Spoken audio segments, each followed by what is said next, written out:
This East Asian country has the highest robot density in the world. There is one robot for every 10 people here. With so many robots around, it has been normalized to form emotional connections with machines, which is why this story has shocked the country. The first robot suicide. அரசு ஊழியராகவே பார்க்கப்பட்ட அந்த robot தொழில்நுட்ப கோளாறு ஏற்பட்டு இறங்கும் படிக்கட்டில் விழுந்து நொறுங்கியுள்ளது.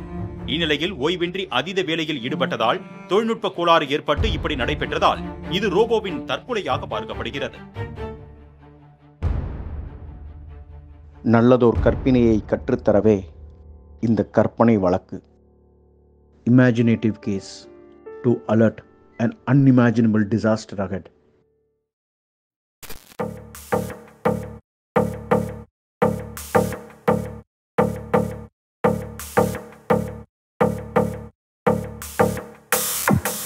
Let's begin.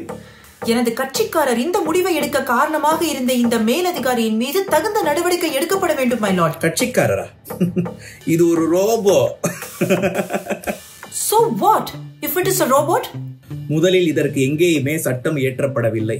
Also ஏற்றப்பட தேவையும் இல்லை. ஒன்னு இல்லனா இன்னொன்னு we can create one or technically upgrade them. So இதே மாதிரி தானே நீங்க மனுஷங்களையும் டீல் பண்ண ஆரம்பிச்சீங்க. And at one point you went with robot. இப்போ ரோபோட்டால கூட உங்களோட கொடுமைகள் எல்லாம் தாங்க முடியாம தான் இப்படி ஒரு விபரீதமான முடிவு. நீங்கள் மிகவும் உணர்ச்சி வசப்படுகிறீர்கள். Also diverting the topic. My lord, இந்த வழக்கு ஒரு தேவையற்ற வழக்கு. இதை தள்ளுபடி செய்யுமாறு தாழ்மையுடன் தயவு செய்து கேட்டுக்கொள்கிறேன். No my lord, இது ஒரு புதிய பிரளயத்தின் தொடக்கம். இதை நாம் முளையிலேயே கிள்ளி எறிய வேண்டும். தாங்கள் கூறப்போகும் தீர்ப்பு வருங்காலத்தில் இம்மாதிரியான சம்பவங்களுக்கு முன்மாதிரியாக திகழும். சட்டத்திற்கு சாட்சி வேண்டும். படி தவறி கீழே விழுந்து நொறுங்கி உள்ளது. வேலை பளு அதிகமாக உள்ளதால் இவ்வாறு செய்திருக்கலாம், முடிவெடுத்திருக்கலாம் என்று ஒரு சாரர் கூறியிருந்தாலும் அதை ஒப்புக்கொள்ள எந்த இடத்திலுமே ஒரு வகை சாட்சி கூட இல்லை. ரோபோட் வேலை பளு அதிகமாக உள்ளது என்று ஒரு நாளாவது மேலதிகாரியிடம் கூறியுள்ளதா? இல்லை. வேலை பளு பயங்கரமாக இருக்கிறது என்று ஒரு மெசேஜ் ஆர் நோட்டிபிகேஷன் வந்து உள்ளதா? வரவில்லை. வேலை பளு காரணத்தினால் தான் இவ்வாறு நடந்திருக்கிறது, முடிவெடுத்திருக்கிறது என்று ஏதேனும் குறியீடு உள்ளதா? இது முழுக்க முழுக்க ஒரு கற்பனை கதையே my lord.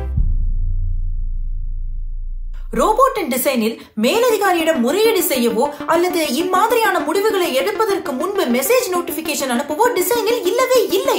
அப்புறம் எப்படி my lord ரோபோட் மேலதிகாரியிடம் பேசும் அல்லது குறியீடு செய்யும்? நன்றி, எனக்கு சாதகமாக நீங்களே பேசிவிட்டீர்கள்.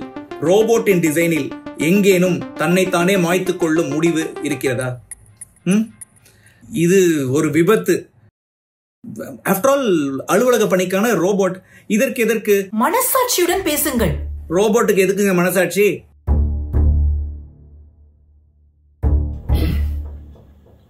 ரோபோட் செய்தது ஒரு திட்டமிட்ட செயல் என்பதற்கு போதுமான சாட்சியங்கள் இல்லாததால் இதை ஒரு இயந்திர கோளாறு என்றேதான் நாம் அணுக வேண்டும். அதே போல் ஒரு அலுவலக ரோபோட் தன்னைத்தானே மாய்த்துக் கொள்ள உருவகம், அதாவது டிசைன் செய்யப்படவில்லை என்பதையும் இந்த கோர்ட் ஏற்கிறது.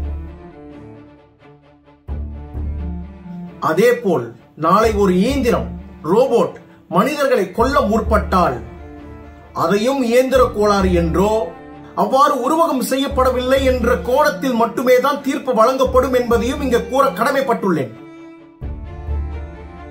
மனிதர்கள் இயந்திரத்தை தேடி போவது தவறில்லை. மனிதர்கள் இயந்திரத்தன்மையுடன் வாழ்வதும் இயந்திரம் மனிதத்தை தேடி போவதும் அது கிடைக்காது போனால் இயந்திரம் மனிதர்களுக்கு மனிதத்தை கற்றுத்தரும் அவலம் ஏற்பட்டுவிடக் கூடாது என்று எச்சரிக்கிறேன். மனிதத்துடன் வாழ்வோம். Case close.